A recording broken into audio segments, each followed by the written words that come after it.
Robert Gladu, bonjour. Bon matin, Monsieur Marchand. Monsieur Gladu, nous, à Mediasud, on fait le tour des gens intéressants qui ont Ben, des merci. choses à dire et qui aussi sont, si on peut dire, des kingpins politiques dans le Grand Longueuil. Vous, votre campagne, maintenant, vous vous présentez comme indépendant.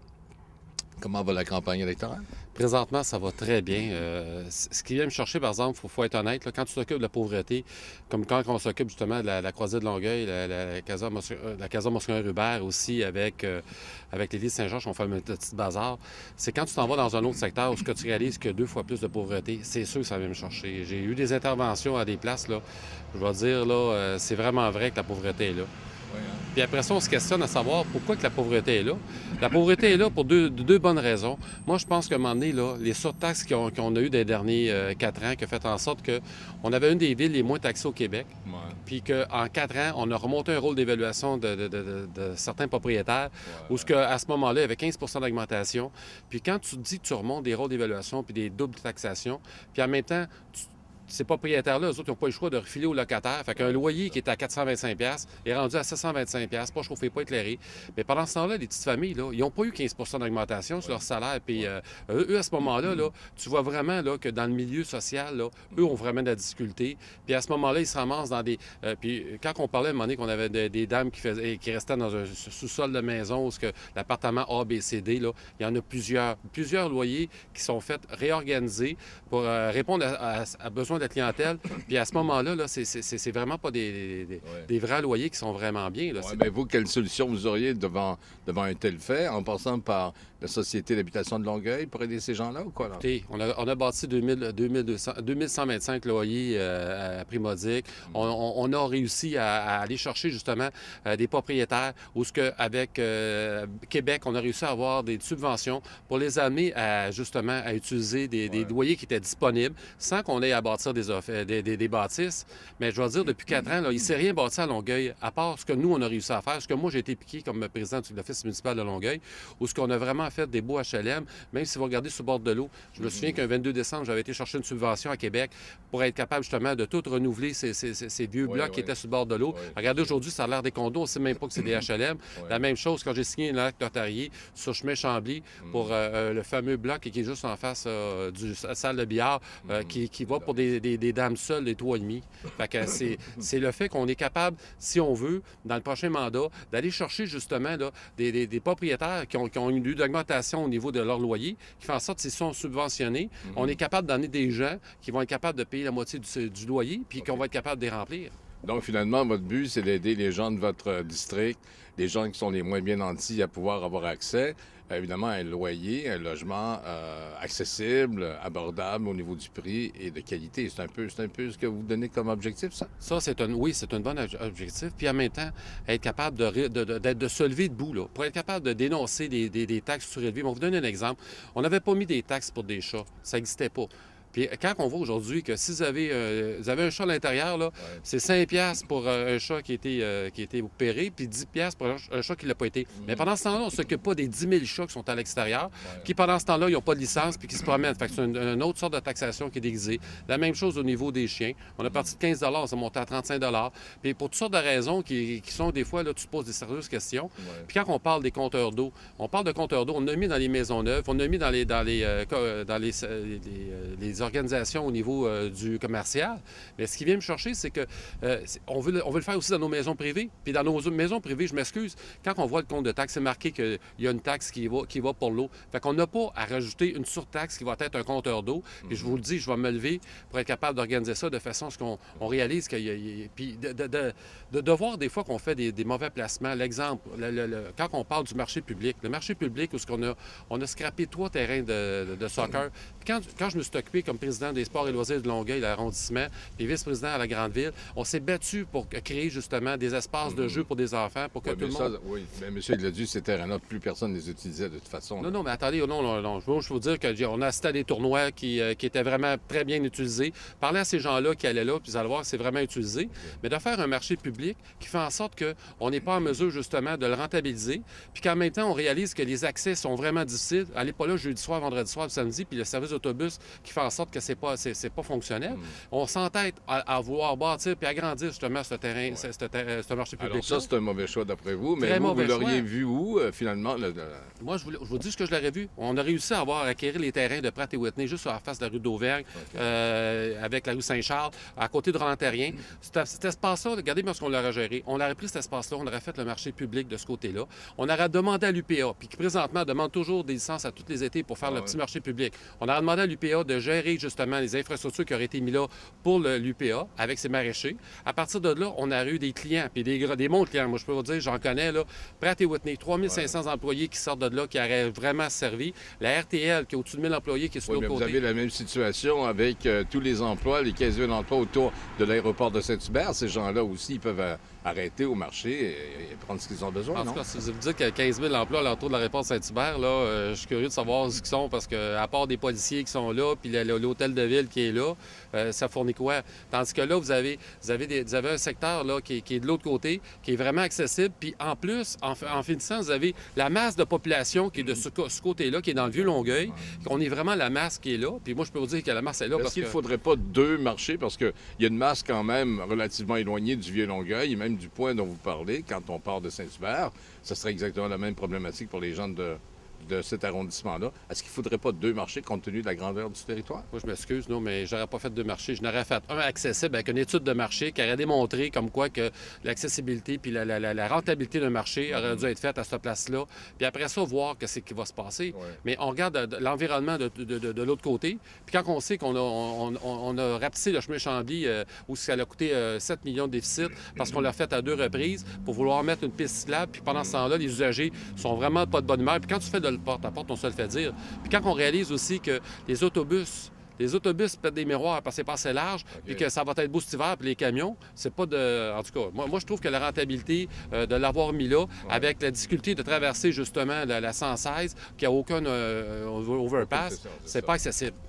Dites-moi, il y a eu un débat entre vous et puis votre vis-à-vis, ou vos vis-à-vis finalement, si on peut dire, ici dans votre district, dans le district Côte-Rouge.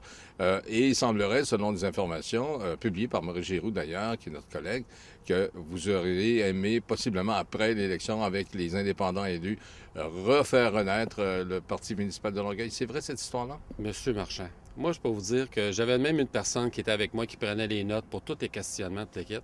Quand je suis arrivé à cette assemblée-là, parce que je croyais, parce que quand tu t'occupes des organismes, on nous fait appel à nous demander, on aurait avoir un débat avec les élus pour être capable de voir, pas les élus, mais les personnes qui étaient en candidature, puis qu'on voulait avoir le pouls des gens. Moi, j'ai embarqué immédiatement. Mais quand je suis arrivé dans la salle, moi, j'ai été surpris de voir que la moitié de la salle était vraiment l'équipe d'Action de Longueuil. Il y avait même M. Albert Baudry qui n'est même pas dans le secteur, parce que c'était juste dédié à Côte-Rouge, qui était présent. Il y avait aussi Mme Catherine Bérubé qui était là pour prendre des notes. Puis il y avait des gens qui étaient... Les questions étaient dirigées directement à mon égard. Puis c'était des questions ciblées. Puis ça venait des gens d'Action Longueuil. Quand je dis, j'ai vu à peu près 3-4 organismes maximum dans une salle de 40 personnes. Puis ce qui m'a fait de quoi, c'est que j'ai jamais dit que j'étais pour relever le PML. Au contraire, moi, ce que j'ai dit, c'est parce que les questions étaient ciblées, étaient directes, en disant, qu'allez-vous faire en tant qu'indépendant pour être capable de faire avancer des choses dans votre quartier puis faire arriver des choses? C'est quoi la notoriété que vous allez avoir? En tout cas, moi, la notoriété que j'ai, je peux vous dire, vous m'avez vu aller depuis 4 ans, c'est d'être capable de se lever debout, de dénoncer des choses comme la statue de M. Chartrand. J'ai rien contre M. Chartrand, je peux vous dire, c'est un homme qui était humble puis qu'il a travaillé fort pour être capable d'aider des gens qui étaient dans la difficulté. La sculpture, là, la fameuse sculpture. Bon, je parle d'un monument parce qu'on parle d'une sculpture, mais la hauteur que ça a, 37 pieds par 475 pieds de façade, 2 blocs appartements, 1,3 million. Moi, je pense que, puis non-abstinence qu'on dit, c'est 75 000, à part de tout ce que, moi, je peux vous dire que ça va être 10 fois plus. Quand on sait que la CSN a juste ramassé, je pense, alentour de 5 à 600 000. Mais ce qui vient me chercher, c'est de se lever. La notoriété d'une personne qui va être là, ça va être de se lever debout, puis être capable de dénoncer des choses, puis d'être capable de sensibiliser la presse comme les journalistes à l'effet qu'il y a des choses qui sont absurdes. Puis en même temps, bien, s'il faut qu'on fasse justement là, des pétitions pour être capable de dénoncer des choses, ça va être mon mandat de le faire. Puis c'est ça que j'ai répondu à la question. Après ça, la question est venue à savoir qu'allez-vous faire, mais vous allez être tout seul. Bien, je on ne sera pas seul. J'ai dit, on va prendre la notoriété d'amener les gens avec nous pour être capables qu'ils vont être indépendants, puis qu'on va être en mesure de faire une coalition, puis essayer d'organiser justement que les gens vont se lever ensemble pour être capables de répondre d'une seule voix, comme on a fait aux dernières assemblées avec M. Lemay, où on avait eu nos résolutions là, juste 4 heures avant l'Assemblée. Fait qu'à partir de ce moment-là, c'était ça. Puis après ça, on nous a dit... allez-vous faire un parti, j'ai dit non. Moi, ma conscience fait en sorte que je vais me concentrer sur mon élection. Je vais me présenter pour être en mesure de faire ce que j'ai à faire pour répondre justement avec la coalition qu'on va organiser. Puis à partir de là, on verra. Puis si dans l'autre mandat, j'ai à faire de quoi, j'organiserai un parti. J'ai bien dit que je vais organiser un parti pour être capable éventuellement, si je suis capable, puis si la tendance se maintient, de débattre les points pour être capable d'aider justement.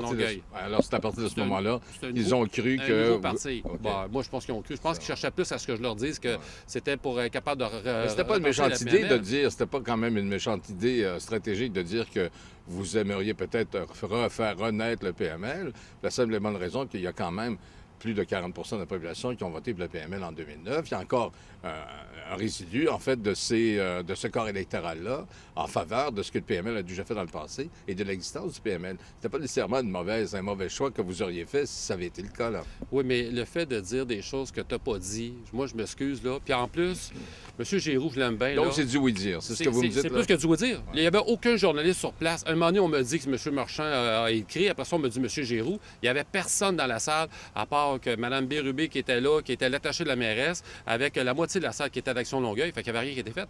Puis l'autre question qu'on m'a demandé aussi, dans le PML, comment étiez-vous? En tout cas, fait que moi, je leur ai dit, je suis fier d'avoir été PML parce que le PML a vécu, dans le premier mandat, une fusion forcée qui a fait en sorte que ça a coûté 465 millions. Quand on dit qu'on a acheté, il fallait acheter des autopatrouilles, il fallait acheter des trucks de pompiers, puis c'est pas 200 000, 100 000, là, des trucks de pompiers, c'était assez onéreux. Fermer des casernes, impliquer aussi à être capable, justement, là, de rebâtir l'achat de contrats de directeur pour faire un directeur au lieu d'en avoir 7. Ouais. Après ça s'en est sur le bon bord. Là, puis après ça, on a décidé, 4 ans après, de défusionner. Puis ça, c'est la pire affaire qui est arrivée. Moi, je peux vous le dire, parce qu'on aurait fait ça à Laval et à Longueuil aujourd'hui. Là, on faisait un clin d'œil à Laval en disant qu'on est 480 000 de population à travers toute la Montérégie. On va d'une seule voix pour être capable de dénoncer au gouvernement les subventions qu'on aurait besoin d'avoir, qu'on n'avait pas. Puis en plus, on avait la force à ce moment-là de bâtir un paquet d'HLM parce qu'on avait une grosse voix pour être capable d'aller chercher un paquet de subventions. Il y avait un rapport de force. Il y avait un rapport de force, puis le rapport de force... Il n'existait plus, d'après vous? Là, non, après ça, ce qui est arrivé... Même l'agglomération, c'est pas un rapport de force, ça? Mais juste pour finir, ce que je voulais vous dire, c'est qu'on a réussi à bâtir, là, dans le temps du PML, on a réussi à bâtir, justement, la bulle au niveau du soccer, où ce que les Alouettes viennent pratiquer l'hiver. On a réussi... On n'avait aucun amphithéâtre qui était fermé à part des petits gymnases. On a réussi à faire des clubs de golf pour être capable de s'organiser. On a réussi, justement, à bâtir, justement, l'hôtel de ville qui était pas là. Puis quand on s'est fait défusionner, là, les 7 villes, les riches, on a perdu. On a perdu Boucherville, on a perdu Saint-Bruno, on a perdu Saint-Lambert, on a perdu Brassard. Toutes les villes riches qui faisaient en sorte qu'ils ont toutes retiré leurs billes. On a été pris à payer une belle hôtel de ville de 22 millions. Puis pendant ce temps-là, on a réussi justement, malgré tout, à faire 2 bibliothèques. On a réussi aussi à organiser justement 8 terrains de soccer synthétiques. C'est pas peu dire parce que ça, c'est vraiment au-dessus de pas loin d'un million. Mais pour le reste de la différence, quand on a vu passer des papiers disant au début, on avait 29 millions, 28 millions de déficit. Moi, je m'excuse, là, j'embarque pas là-dedans parce que ce qui restait, c'était 17 millions. Puis avec tout ce qu'on restait à régler, tant au niveau des coûts de l'hôtel de ville, tant au niveau des coûts des casernes de pompiers, puis tout ce qui s'en suit, puis les conventions collectives aussi, des fonds de pension, il restait 17 millions. Puis moi, je peux vous dire une chose, la continuité était qu'on était pour mettre une augmentation en 4 ans de 2,5 pour être capable de ramasser tout ce qu'on avait avec des bons services. Puis que je peux vous dire aujourd'hui, là, avec 33 millions que le Courrier du Sud a émis la semaine passée, qui était en surplus, mais pendant ce temps-là, c'est d'autres de nos citoyens qu'on a surtaxés pour toutes sortes de raisons, puis fait en sorte qu'aujourd'hui, là, si on arrive vraiment le 28 millions, puis 33 millions de surplus, puis qu'en 4 ans, on aurait tout ramassé puis réparer ça, puis je pense qu'il y a un manque de vérité à l'effet de ce qu'on dit présentement. Ouais, ça, c'est un peu le bilan que vous faites finalement de l'administration, là, des deux administrations. Là. Bien, moi, je pense le bilan que l'administration qui est en arrière, je pense pas que l'administration d'Action Longueuil, de Mme Saint-Hilaire, aurait réussi, puis Mme Parent surtout, aurait réussi justement à gérer là, la diffusion forcée pour être capable, justement, fusion, pour être capable de récupérer tout ce qu'on avait. Puis quand il restait juste 17 millions, puis il était prévu qu'on le libérait, puis regardez, il est libéré, on dit qu'on a 33 millions de profit aujourd'hui. Fait que si on aurait eu, mettons, un autre 28 millions ou 29 millions de déficit, en plus d'avoir fait 33 millions, ils auraient été taxés pas à peu près, M. Marchand, je peux vous le dire. Alors donc, c'est un peu les arguments que vous donnez, que vous vendez un petit peu ou que vous dites. Est-ce que c'est un peu ce que vous dites aux électeurs quand vous faites votre porte-à-porte? Est-ce que vous venez de me dire, là, est-ce que vous racontez ces choses-là? Bien, moi, c'est sûr que les gens, ils sont frustrés. Les gens, là, les aînés, là, moi, vous donner un exemple. Il y avait une madame qui me passait, elle dit, Monsieur Gladu, ma maison, là, je suis plus capable de la garder. J'ai perdu mon mari. Puis à partir de là, j'ai dit, moi, j'ai payé ça pendant 38 ans avec mon mari. Puis là, aujourd'hui, là, on regarde les taxes scolaires, on regarde les taxes au niveau municipal, on voit les surtaxes qui est arrivé, même avec Hydro-Québec. Elle dit, Monsieur Gladu, ma maison, là, elle avait une valeur de 150 000. Aujourd'hui, elle est listée à 300 000. Puis je peux vous dire une chose, Monsieur Gladu, là, j'ai essayé de la vendre, ma maison, parce que je suis plus capable d'arriver. Puis ma maison, je suis pas capable de la vendre 300 000. Mais pendant ce temps-là, on m'a demandé 300 000 de taxation, quand tu sais pertinemment que les agents, ils tournent alentour puis essaient de dire, écoutez, madame, là, le meilleur qu'on pourrait avancer, c'est 175 000. À partir de là, il y a de l'injustice, parce que ça donne quoi de monter? Puis je vais vous compter mieux que ça, M. Marchand, qui vient me chercher. C'est qu'on regarde, il y a des petites familles, il y a des blocs. Allez vous promener un peu là, au coin de la Creux Poirier. Puis quand tu fais du porte-à-porte, tu le réalises. Il y a beaucoup de beaux blocs où ce que des gestionnaires ont des blocs qui valaient, mettons, 275 000, 400 000, puis qui ont monté à 500, 700 000. Il y a une ville immobilière, là. Puis là, on n'est pas capable de louer. Parce que le monsieur me disait, il dit, écoute, moi, je n'ai acheté 3 blocs. Puis j'ai dit, moi, à ce moment-là, il faut que je mette les loyers en conséquence de ce qu'on me charge à niveau de la ville. Puis mes loyers sont dit à 700-800$ pour chauffer, pas éclairé. Mais pendant ce temps-là, là, ils sont vides. Là, j'ai regardé pour en vendre un, puis il dit, il y en a un qui m'est arrivé, puis il a dit, moi, je te donne pas plus que 285 000. Mais mon bloc, il est évalué à 550 000. Comment voulez-vous qu'on soit en mesure là, de répondre aux réalités du besoin du marché présentement et de la pauvreté qu'il y a là? Fait que là, ces appartements sont vides. Fait que le seul moyen, je pense, de les rentabiliser, c'est d'être capable d'avoir une subvention gouvernementale, emmener des gens en pauvreté qui pourraient habiter dans ce logement-là, d'en payer une partie du loyer pour les aider. Parce que sinon, là, c'est des blocs qui... c'est des boîtes vides. Donc, l'accessibilité au logement, c'est une de vos préoccupations. Puis la pauvreté, surtout, là, quand tu regardes que des gens ont de la difficulté à manger, puis moi, comme je disais, là, quand j'étais là à cette réunion-là, j'ai dit, écoutez, l'importance d'un conseil municipal, là, c'est d'être au service de sa population. Quand on fait la guignolée, là, on n'arrive pas, comme j'ai déjà vu, là, des gens qui sont présentés, sans les nommer, là, sont arrivés de prendre une photo, puis le Kodak avec la boîte, puis on ramasse la chose, puis après, 1 heure après, ils sont repartis. Mais quand tu dis que quand tu as à faire la guignolée, moi, à 4 heures le matin, j'étais avec mon équipe de Pratt et Whitney qu'on a organisé sur le pont Jean-Cartier, puis ça fait 10 ans que je le fais, qu'on ramasse la guignolée, puis qu'on finit la journée, puis quand tu sais que tes cannes sont pleines, puis que tu as travaillé justement pour la population, c'est ça de s'impliquer au niveau de la communauté, puis au niveau de la pauvreté. Autant pour un bazar qu'ils ont fait pour garder des petites familles qui peuvent se changer de vêtements à toutes les saisons. Puis vous saviez comment est-ce qu'on a augmenté, c'est effrayant. Parlez à la croisée de Longueuil, puis prenez un bon rendez-vous avec ces gens-là, ils vont vous dire que ce qu'on donnait comme panier d'épicerie, là, 4 ans, puis ce qu'on donne aujourd'hui, on l'a obligé de diminuer, puis on ne donne plus que ce qu'on est capable de donner. La même chose avec Action Longueuil. Action Nouvelle Vie. Action Nouvelle Vie, la même chose qui se passe. On parlait qu'on nous donnait... Il y a trop de gens dans le besoin, c'est pour ça. Ça a augmenté. Et puis, évidemment, les dons venant des entreprises a diminué, donc il faut séparer la tarte. Dites-moi, finalement... Même des dons au niveau de la ville, des organismes, ça a diminué. Oui, écoutez, là, on parle juste d'organisation au niveau de certains plateaux, de certaines choses, là, ça a augmenté, mais pendant ce temps-là, les retours pour être capable d'aider des organismes, là, je peux vous dire que la dernière chose qu'on a reçue, j'ai pas le papier en main pour vous le montrer, moi je pourrais vous le fournir, mais les organismes ont mangé de volée, puis ça a descendu. Ça a baissé, pas à peu près, oui. Dites-moi, si vous êtes élu avec d'autres, évidemment, d'autres candidats indépendants, est-ce que d'ores et déjà, vous avez un peu une idée de ce que vous allez débattre lors de la reprise des travaux, j'allais dire parlementaires, mais des travaux du Conseil de ville là, au mois de novembre, à la fin du mois de novembre? Oui, on a beaucoup de choses qu'on doit débattre, à l'effet que beaucoup de choses qui ont été embarquées pour être capable, au niveau des gens surtout. On regarde comment est-ce que la démocratie à l'hôtel de ville, moi je pense que là, quelque part, il faut faire des choses.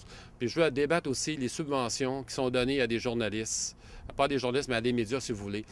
Souvent, on en a pas, hein, je vous le dis d'avance. Non, mais je sais, c'est- M. Marchand, mais ce que je dis, c'est que des fois, tu réalises qu'il y a des gens qui reçoivent de la publicité de la ville, puis à partir de là, il y a une certaine situation qui n'est pas le fun qui se passe. Puis si, admettons, s'il y a des choses qui passent qui sont contraires à certaines politiques de la ville, on va jouer avec les jeux des budgets. Ça va être une chose que moi, je vais m'attaquer. Ah, d'accord. Moi, je veux vraiment là, que ce soit démocratique, qu'on donne la possibilité à tout le monde de s'exprimer, puis qu'on n'aille pas à bâillonner soit des postes de radio ou des gros médias qui font en sorte que par des subventions pour être capable de faire de la publicité ou vice-versa, puis qu'à ce moment-là, si ça ne fait pas l'affaire de la ville, on décide tout bonnement, là, les communications, je peux vous dire, le service de communication au niveau de la ville de Là, vous Longueuil. me dites qu'il y a des menaces qui sont faites par le service des communications. On n'a pas À des savoir, menaces. on met de l'argent dans On a un des média. Si contrôles. on parle de nous, c'est un peu ça, là? C'est des contrôles. C'est des contrôles qui font en sorte que si on voit que... On a déjà vu même un animateur de radio que vous avez connu qui a quitté sous la pression, étant donné qu'on avait décidé de couper des subventions. À partir de là, c'est toutes des choses que les gens ne savent pas. C'est toutes des situations qu'on voit qui se passent présentement. Puis que, écoutez, il faut que ça arrête, là. Parce que moi, je pense que la liberté de presse au Québec est plus importante que n'importe quoi. Puis on n'a pas à s'immiscer à des choses. Puis si on a des choses à se reprocher, que le journaliste qui l'ait sorti, bien qu'on réponde puis qu'on s'en occupe. Parce que la force d'un journaliste, c'est d'aller chercher la vérité puis d'être capable de travailler par avoir de l'information. Puis si le journaliste s'est planté parce que c'est pas vrai ou ça sera son travail qui sera à revoir, mais si on a la possibilité de démonter de la démocratie pour être capable de s'assurer qu'on est en fonction d'aider des gens puis de dire les vraies choses au niveau des citoyens, mais c'est ce qu'on doit faire. Fait que moi, ce que je veux m'attaquer, c'est justement parce que le service de communication de la Ville de Longueuil actuel, présentement, formé, organisé par Action Longueuil, moi, je peux vous dire qu'il est puissant puis pas à peu près. Puis de voir comment est-ce qu'on peut, juste l'exemple que vous m'avez parlé ce matin, on voit que la désinformation est facile accessible. Puis quand tu es en campagne électorale, puis qu'on veut désinformer des gens pour mettre le doute dans la tête des gens de certains candidats, bien moi, je trouve que c'est bas, c'est la vieille politique, c'est de bas étage. Puis on n'abaisse pas des gens pour se remonter. Puis à un moment donné, je pense que la loi du retour va exister. Alors, bonne campagne. Merci, M. Gladu, de votre disponibilité. Bonne campagne. Merci beaucoup, M. Marchand. Puis soyez assurés que s'il y a d'autres intérêts à savoir, d'informations que vous avez besoin d'avoir, ça va me faire plaisir de vous aider. Ça fait plaisir. Au revoir. Merci.